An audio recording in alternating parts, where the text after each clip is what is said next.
हम बैंड में आ रहे हैं। तो अब इस समय किस स्थिति में बैठे हैं? यानी विराम अवस्था, है ना? तो विराम अवस्था में और गति की अवस्था में अंतर क्या है भैया बताओ? विराम अवस्था और गति की अवस्था में अंतर। विराम की अवस्था में जो है ये अवस्था में चलने लगता है, चलिए बहुत अच्छा। दौड़ने लगता है। अब देखिए विराम की अवस्था में कहने का मतलब ये कि अगर समय के साथ वस्तु की स्थिति में परिवर्तन होता है, जैसे अभी यहाँ बैठे हैं 5 मिनट बाद भी यही बैठे हैं, तो ये विराम की स्थिति। और जब व्यक्ति जो है दौड़ करके चलता है तो अभी यहाँ पे है, कुछ देर बाद वहां पहुंचेगा, कुछ देर बाद और इसका मतलब समय के साथ परिवर्तन अगर वस्तु में होता है, स्थिति में परिवर्तन होता है, तो ये कहा जाता है कि वस्तु गति की अवस्था, गतिमान। और अगर समय के साथ वस्तु की स्थिति में परिवर्तन नहीं आता है तो इसका मतलब होता है कि वस्तु विराम अवस्था।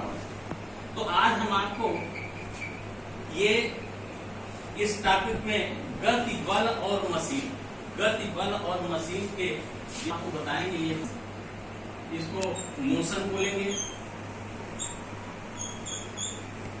बल को फोर्स एंड मशीन। तो आज हम सभी भैया मोशन, फोर्स और मशीन के विषय में अध्ययन करेंगे। मोशन मीन्स गति। तो गति कितने प्रकार की हो सकती है? चलिए भैया बताएं। गति 3 प्रकार की। कौन कौन सी? एक तो तेजी के साथ जैसे दौड़ रहे हैं, ठीक, या कोई वस्तु को बल लगाकर आपने फेंक दिया, ठीक, या आप साइकिल को पकड़ करके और पैरों से उसमें स्थिति। हाँ चलिए भैया आप बताइए गति कितने प्रकार की हो सकती है?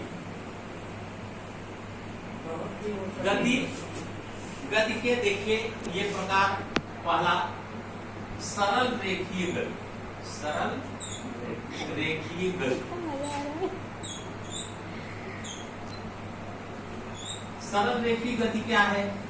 सरल रेखीय गति सीधे, यानी जैसे सड़क पर, सीधी सड़क पर जाती हुई कार या ट्रेन के ट्रैक पे जाती हुई ट्रेन, वह एक सरल रेखीय गति में गति करती है। हवाई जहाज इसको लीनियर मोशन कहते हैं। लीनियर मोशन यानी सरल रेखीय गति। इसका उदाहरण जैसे भैया ने बताया, सड़क पर जाती हुई कार।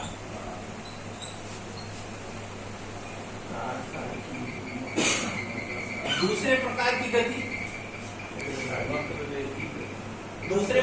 गति वृत्तीय गति है।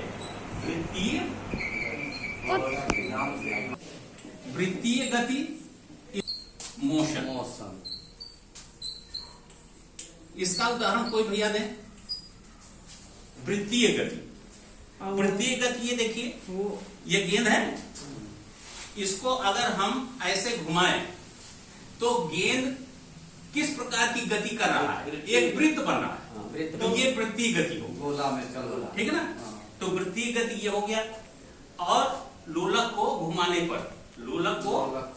पर, इसी प्रकार से वृत्तीय गति का और कोई भैया उदाहरण दें जो वृत्तीय गति। साइकिल का पहिया का नाचना। दर्जी की जो मशीन है उस पर भी तो गोला से चलता रहता है। चलिए वृत्तीय गति में जैसे पृथ्वी सूर्य का चक्कर लगाती है, वो वृत्तीय गति।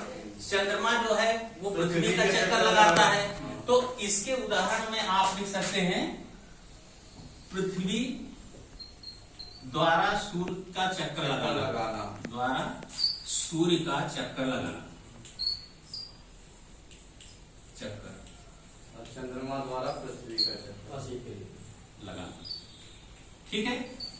अब इसके बाद और दूसरे प्रकार की गति किसी भैया के दिमाग में आ रहा है बताएं। तीसरी प्रकार की गति घूर्णन गति। एक ही जगह पर अपना सहज बताया भैया ने, घूर्णन गति।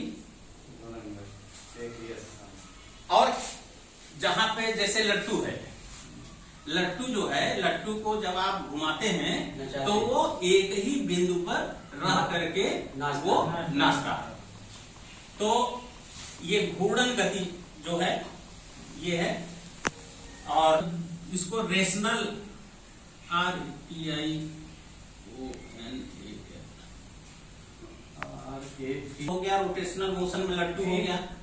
रोटेशनल मोशन में ये फैन भी है, ये है घड़ी, ये फैन है, घड़ी का जो हाँ घड़ी की सुई है, घड़ी की सुई है, ये सीलिंग फैन है। ये अपने ही धुरी पर रह करके ये घूमता है, तो ये रोटेशनल मोशन हो गया, है ना। सीलिंग फैन, घड़ी की सुई, घड़ी की सुई की सुई, पृथ्वी भी अपने अक्ष पर तो पृथ्वी की गति भी लिख सकते हैं उदाहरण में। पृथ्वी की गति, अपना चक्कर, पृथ्वी की अपनी अक्ष पर घूमना, अपने अक्ष पर घूमना।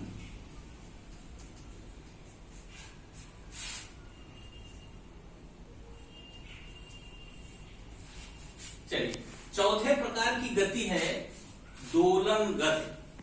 चौथे प्रकार की गति है दोलन गति। दोलन गति, दोलन गति को कहते हैं इंग्लिश में वाइब्रेशनल मोशन। वाइब्रेशनल मोशन,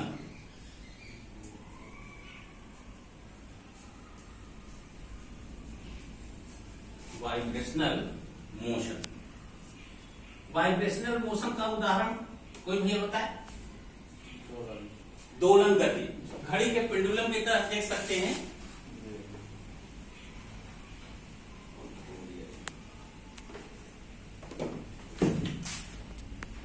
एक साइड से छोड़े तो दूसरे साइड में ये जाएगा, फिर अपनी मध्यमान स्थिति में आएगा, फिर दूसरी तरफ जाएगा। यानी अपने मध्यमान स्थिति के दोनों ओर जब वस्तु गति करती है तो वो दोलन गति कहलाती है।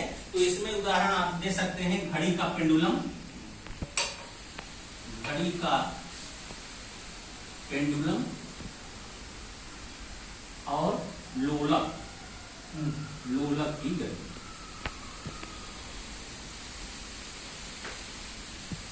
इसका मतलब ये हुआ कि जब वस्तु अपनी मध्यमान स्थिति के दोनों ओर गति करता है तो उस गति को दोलन गति कहते हैं। तो गति की ये चार प्रकार आपके पाठ्यक्रम में हैं। तो गति की ये चार प्रकार सरल रेखीय गति, वृत्तीय गति और घूर्णन गति तथा दोलन गति। अब आते हैं कि यदि दो वस्तुएं चल रही हैं तो कौन सी वस्तु धीमी चल रही है, ये कैसे अंदाजा करेंगे, कैसे जानेंगे? कौन सी वस्तु तेज चल रही है, कौन सी वस्तु धीमी चल रही है, इसको कैसे अंदाज करेंगे? इसके लिए हमको चाल निकालना पड़ेगा। जिस वस्तु की चाल ज्यादा होगी वह वस्तु उतने समय में ज्यादा दूर जाएगा, और जिस वस्तु की चाल कम होगी वह उतने ही समय में कम दूर जाएगी। तो उसके लिए चाल निकालना जरूरी है। चाल बराबर दूरी बटे सम। और मंद गति, तीव्र गति और मंद गति।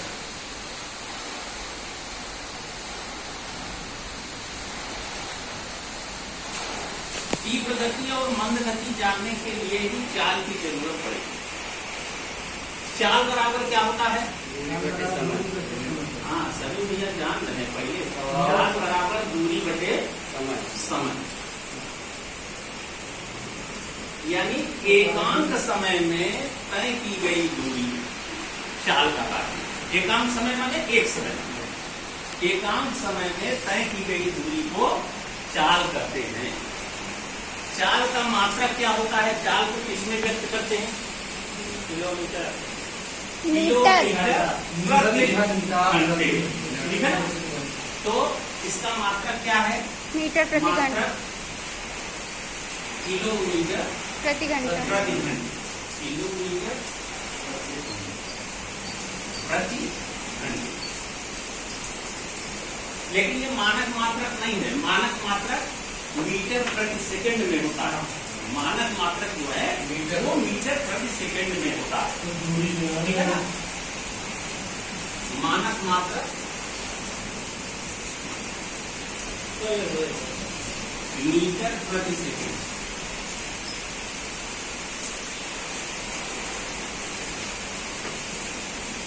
मीटर प्रति सेकंड। अब हम आपको बताएंगे कि अगर प्रति घंटे में दी गई तो खट से आप उसको मीटर प्रति सेकंड में कैसे बदलेंगे, मीटर प्रति सेकंड में कैसे बदलेंगे। और चाल की परिभाषा एकांक समय में तय की गई दूरी को चाल कहते हैं। चाल बराबर दूरी बटे समय, मानक मात्रक और दूसरा मात्रक, ठीक है ना। तो होमवर्क में गति के प्रकार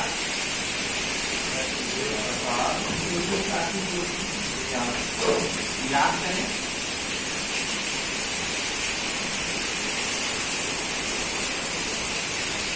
चाल,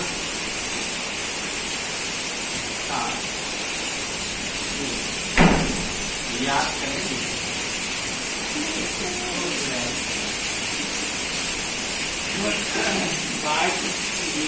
धन्यवाद। अभी मेरे बाद